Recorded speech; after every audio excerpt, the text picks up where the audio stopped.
کہ لوٹ کر بھی کوئی بے چین رہا، لوٹ کر بھی کوئی بے چین رہا اور لٹ کے بھی چین سے سویا کوئی، لوٹ کر بھی کوئی بے چین رہا لٹ کے بھی چین سے سویا کوئی۔ یہ لٹے ہوئے تو جنت کے باغوں میں سیر کر رہے ہیں، جن کی ہڈیاں توڑی جا رہی ہیں حوریں ان کی ناز برداریاں کر رہی ہیں، اور یہ پتھر مارنے والے اب اداس پھر رہے ہیں، اب اندھیرے میں ٹھوکریں کھا رہے ہیں، اب یہ کہہ رہے ہیں یا حسرتاً علی العباد۔ اور پھر جب اللہ کے عذاب کی بجلیاں گرجتی دکھائی دی تو اب پریشان ہو گئے کہ ہائے انہی لوگوں کے قدموں سے چمٹ کے پناہ مانگ لیتے، اب ہم نے وہ چراغ بھی بجھا لیے، اب ان کڑکتی بجلیوں سے کون بچائے گا، عذاب الہی سے کون محفوظ کرے گا؟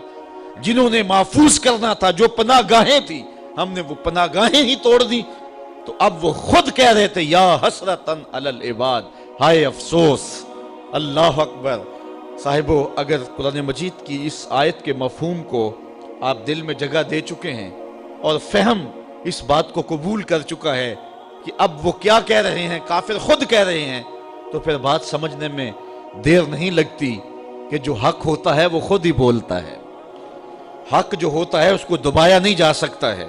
کربلائیں سجتی ہیں تو پچھتانا یزید کو پڑتا ہے، پچھتانا ابن زیاد کو پڑتا ہے، پچھتانا شمر کو پڑتا ہے۔ حسین تو نیزے کی نوک پہ بھی قرآن پڑھا کرتے ہیں۔ اس لیے کافر کہہ رہے ہیں یا حسرتاً علی العباد۔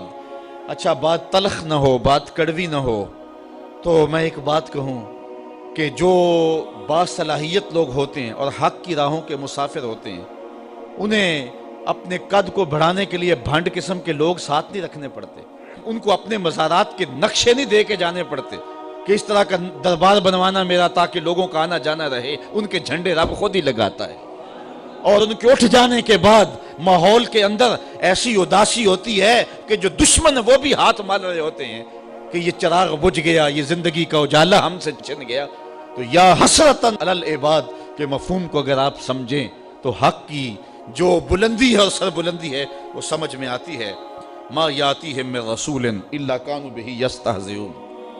اللہ فرماتا ہے جب بھی ان کے پاس کوئی رسول آتا ہے تو ان کا مزاج یہ ہے کہ یہ ہمیشہ ٹھٹھا ہی کرتے ہیں، مذاق ہی کرتے ہیں۔ اب دین کی راہوں پہ چلنے والوں کے لیے اس آیت میں بہت کچھ ہے۔ کوئی یہ سمجھے کہ آتے ہوئے بھی پھول اور جاتے ہوئے بھی پھول، صاحب نہیں، یہ تو کانٹوں کی سیج ہے۔ یہاں تو مقاومتیں بھی ہوں گی، مخالفتیں بھی ہوں گی، اذیتیں بھی ہوں گی، دکھ بھی ہوں گے، تان و تشنیع کے برستے تیر بھی ہوں گے، لوگ گالیاں بھی دیں گے۔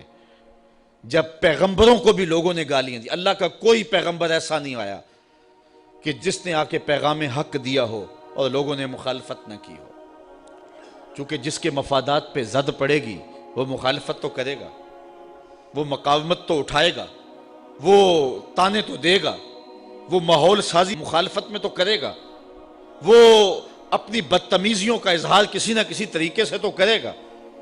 تو صاحب جب پیغمبروں کو بھی لوگوں نے معاف نہیں کیا ہے، جب پاک باز ہستیوں کو جو وحی کے اجالے لے کر کے آئے ان کو بھی گالیاں لوگوں نے دی ہے، تو آج اگر مبلغ راہ حق میں تکلیف سہتا ہے تو اسے ازردہ نہیں ہونا چاہیے، بلکہ اس بات پہ خوش ہونا چاہیے کہ میں بھی پیغمبروں کی سنت ادا کر رہا ہوں۔ مجھے بڑی اچھی بات آج بڑی دیر کے بعد یاد آئی۔ ایک زمانہ تھا جب درس قرآن کا نیا نیا آغاز ہوا تو لوگوں کا رجحان ہوا، تو ہماری بستی کی حالت تو خستہ ہی تھی، لیکن کچھ لوگ جب راغب ہوئے تو ایک صاحب نے ایک شوشہ چھوڑا اور اس نے کہا کہ اس شخص کے پاس جادو ہے اور جو جادو کر کے لوگوں کو اپنے قریب کر لیتا ہے۔ تو میرے ایک دوست تھے پیر بھائی، تو وہ بڑے ازردہ سے ہو گئے۔ اب تو برداشت کی سکت سب میں ہے، چونکہ روز جو ہو رہا ہے ہمارے خلاف تو اب تو عادت بنتی جا رہی ہے، لیکن اس زمانے میں بڑا مشکل تھا۔ تو اس نے کہا جی فلاں نے آپ کو جادوگر کہا ہے۔ تو میں نے کہا اچھا، حضور کی یہ سنت بھی ادا ہوگی، چونکہ حضور کو بھی جادوگر کہا گیا تھا۔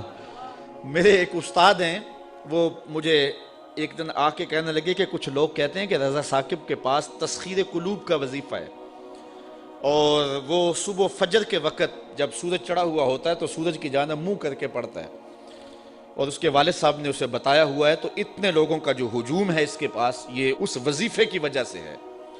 تو میں نے کہا استاد جی اگر آپ اجازت دیں تو اس مرتبہ مصطفی اجتماع میں وہ وظیفہ بتا ہی نہ دوں سب کو.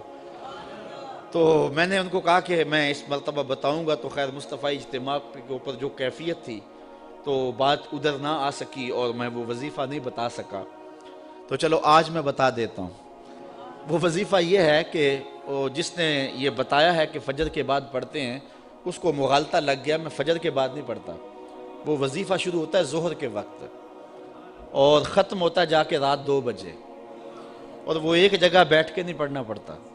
وہ کبھی گجرانوالا، کبھی سیالکوٹ، کبھی راول پنڈی، کبھی ساہیوال، کبھی ہڑپے، کبھی کراچی، کبھی بیرون ملک، کبھی مسجد میں، کبھی ہال میں، کبھی گلی میں، کبھی بازار میں.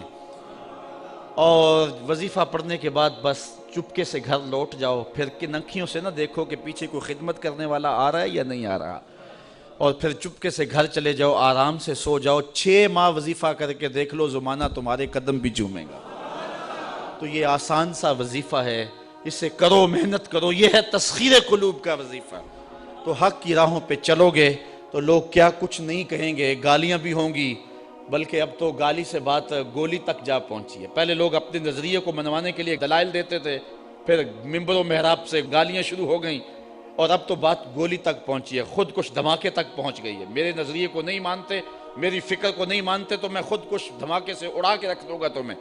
عجیب رنگ ڈھنگ ہو گئے، عجیب صورتیں ہو گئی. تو ظاہر ہے جس کے مفاد پہ زد پڑے گی وہ مخالفت کرے گا. وہ کیا کسی نے کہا تھا کہ لوگ تو فنکار ہیں اس درجہ کے پل بھر میں، سنگے در کعبہ سے بھی اصنام تراشے. تم کون ہو اور کیا ہے داغ کبابی، لوگوں نے تو مریم پہ بھی الزام تراشے. لوگوں نے تو پیغمبروں پہ، پیغمبر زادیوں پہ، پیغمبر زادوں پہ اور پیغمبروں کے باپوں پر بھی تان و تشنیع کے تیر برسائے.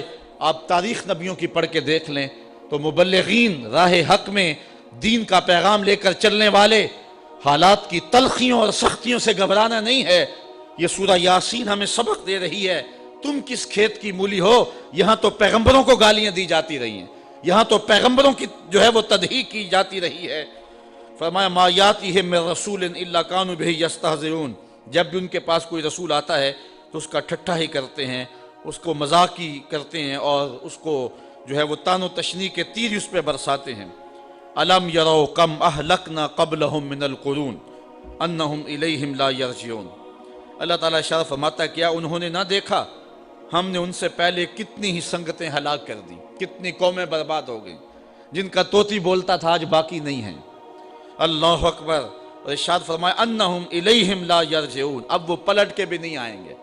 فرعون گیا تو اب کسی ملک پہ فرعون کے بیٹوں کی حکومت نہیں ہے، فرعون بھی پلٹ کے نہیں آیا. خاقان گئے تو آج خاقان نظر نہیں آتے.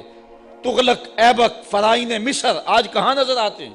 جن کا طوطی بولتا تھا آج دنیا ان کے نام بھی نہیں جانتی. میں آپ سے پوچھتا ہوں، یہ میرے جو سننے والے لوگ ہیں ان کی چمکتی پیشانیاں اور ان کی روشن آنکھیں بتاتی ہیں کہ یہ باشعور لوگ ہیں. چونکہ یہاں آ ہی باشعور سکتا ہے، چونکہ میرے پاس نہ تو لچھے دار تقریر ہے، نہ کان پہ رکھ کر کے میں سر کھینچ سکتا ہوں. تو پھر ظاہر ہے جو ان مقاصد کے لیے آتے ہیں وہ ہمارے مجالس میں تو نہیں آئیں گے. یہاں تو وہی آئے گا کہ جس کے سینے کے اندر جو ہے وہ جستجو کی روشنی ہے. یہاں تو وہی آئے گا کہ جو قرآن مجید کی تفہیم کا نور اور اس کے سمجھنے کا جذبہ سینے میں رکھتا ہے. تو تاریخ کے قاری بھی ہوتے ہیں اور علماء بھی، اہل دانش بھی، وکلاء بھی، ڈاکٹر بھی اور پڑھے لکھے سنجیدہ متین لوگ بھی. لیکن اس کے باوجود میں اتنے اس مجمع میں جو کہ انتہائی سنجیدہ اور متین اور سمجھدار طبقہ ہے، اگر میں آپ سے پوچھوں کہ جب حضور تشریف لائے تھے تو اس زمانے میں جس شخص کا طوطی بولتا تھا، سلطنت روم کا شہنشاہ، اس دور کا اوباما کہہ لیں، اس کا نام کیا تھا؟ تو کوئی تاریخ کا تازہ مطالعہ رکھتا ہو تو شاید وہ نام بتا دے، لیکن باقیوں کو اس کا نام یاد نہیں ہوگا. حالانکہ اس دور کا سپرمین، اس دور کا اوباما. اچھا اس دور کے کس